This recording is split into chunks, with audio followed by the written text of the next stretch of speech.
Watu 37 wamefariki dunia na majeruhi 29 katika ajali ya basi na kosta iliyotokea wilaya ya Same mkoani Kilimanjaro. Kamanda wa polisi wa mkoa wa Kilimanjaro Simon Maigwa amesema chanzo cha ajali hiyo ni kupasuka kwa tairi la basi na kupoteza mwelekeo na kugongana uso kwa uso na kosta iliyokuwa inaenda Moshi kwenye sherehe.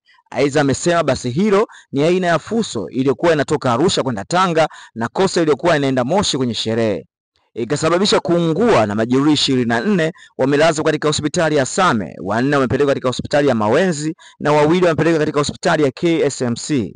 Maigwa amesema waliofariki zaidi ni wale waliokuwa kwenye gari ndogo aina ya Costa. Endelea kutufuatilia ili kupata taarifa zaidi za ajali hii. Hii ni Moze Habari.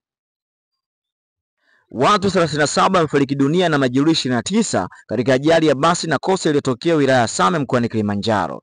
Kamanda wa polisi wa mkoa wa Kilimanjaro Simon Maigwa amesema chanzo cha ajali hiyo ni kupasuka kwa tairi la basi na kupoteza mwelekeo na kugongana uso kwa uso na kosta iliyokuwa inaenda Moshi kwenye sherehe. Aidha, amesema basi hilo ni aina ya Fuso iliyokuwa inatoka Arusha kwenda Tanga na kosta iliyokuwa inaenda Moshi kwenye sherehe, ikasababisha kuungua na majeruhi 24 wamelazwa katika hospitali ya Same, 4 wamepelekwa katika hospitali ya Mawenzi na 2 wamepelekwa katika hospitali ya KSMC.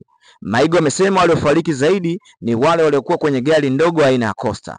Endelea kutufuatilia ili kupata taarifa zaidi za ajali hii. Hii ni Moze Habari.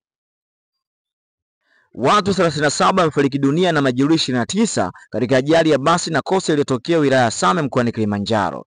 Kamanda wa polisi wa mkoa wa Kilimanjaro Simon Maigwa amesema chanzo cha ajali hiyo ni kupasuka kwa tairi la basi na kupoteza mwelekeo na kugongana uso kwa uso na kosta iliyokuwa inaenda Moshi kwenye sherehe. Aidha, amesema basi hilo ni aina ya Fuso iliyokuwa inatoka Arusha kwenda Tanga na kosta iliyokuwa inaenda Moshi kwenye sherehe, ikasababisha kuungua na majeruhi 24 wamelazwa katika hospitali ya Same, 4 wamepelekwa katika hospitali ya Mawenzi na 2 wamepelekwa katika hospitali ya KSMC. Maigwa amesema waliofariki zaidi ni wale waliokuwa kwenye gari ndogo aina ya Costa. Endelea kutufuatilia ili kupata taarifa zaidi za ajali hii. Hii ni Moze Habari.